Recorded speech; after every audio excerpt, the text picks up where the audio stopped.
Sangat miris ketika kita mendengar misalnya ada orang yang harus gantung diri karena dikejar-kejar utang pinjol misalnya. Atau juga orang yang harus kemudian menjual rumahnya dan pindah ke kontrakan karena menghindari tagihan dari pinjol. Ya, tidak selalu salah pinjolnya sih. Yang pertama harus diingat adalah apakah orang tersebut sudah hidup dengan cara yang sesuai dengan penghasilannya. Kita ingat ada peribahasa, jangan besar pasak daripada tiang. Jangan pengeluaran itu lebih besar daripada penghasilan. Terkadang meminjam di pinjol terjadi karena gaya hidup yang tidak sesuai dengan penghasilannya. Lebih banyak mencoba untuk memenuhi keinginannya, bukan kebutuhan. Katakan jalan-jalan, kemudian makan atau minum di kafe, setiap weekend, Sabtu Minggu, jalan-jalan, dan sebagainya. Tidak melihat apakah penghasilannya mencukupi atau tidak. Kalau pengeluaran lebih besar daripada penghasilan, otomatis secara keuangan itu mengalami defisit. Defisit harus ditutup. Generasi milenial misalnya yang masih bujangan, menutup defisitnya bisa meminta dari orang tua jika orang tuanya memiliki harta yang banyak.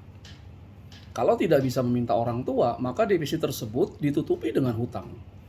Dan cara yang cepat memang pinjam ke pinjol, prosesnya jauh lebih cepat daripada misalnya pinjam ke bank. Nah, pinjam ke pinjol Anda harus hati-hati. Bunganya berapa? Sudah diperhitungkan tidak?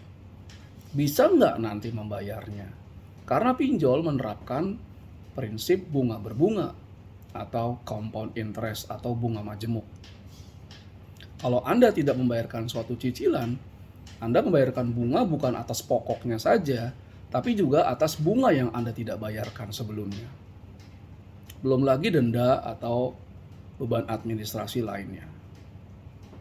Jadi sebetulnya pastikan kalau Anda ingin meminjam uang itu betul-betul misalnya untuk membuka usaha misalnya, dan pastikan bahwa ketika Anda minjam uang, Anda tahu konsekuensinya dan Anda harus membayar. Tidak boleh lari dari situ. Jadi yang pertama harus diingat adalah coba kelola keuangan Anda.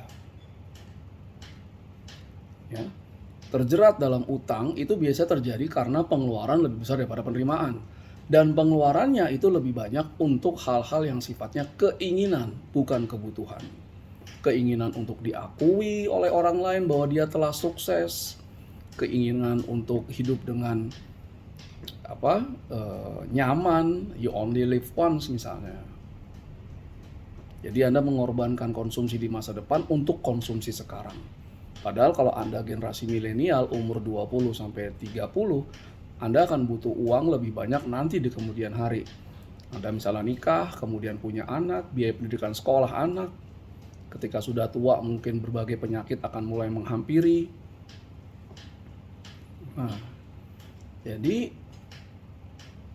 coba lihat penghasilan Anda berapa, terapkan prinsip misalnya 50, 30, 20, 50% penghasilan digunakan untuk memenuhi kebutuhan, 30% untuk keinginan, 20% untuk menabung dan investasi. Kalau Anda mau lebih baik lagi di masa depan, mungkin keinginannya diturunkan, tidak 30%. Katakan keinginan 15%. Berarti kebutuhan 50%, keinginan 15%, 65%, 35% digunakan untuk mencicil. Selagi masih muda, masih bujangan, perbanyak tabungan Anda, investasi Anda, karena nanti kebutuhan ketika Anda sudah berumah tangga, memiliki anak, itu jauh lebih besar dari sekarang.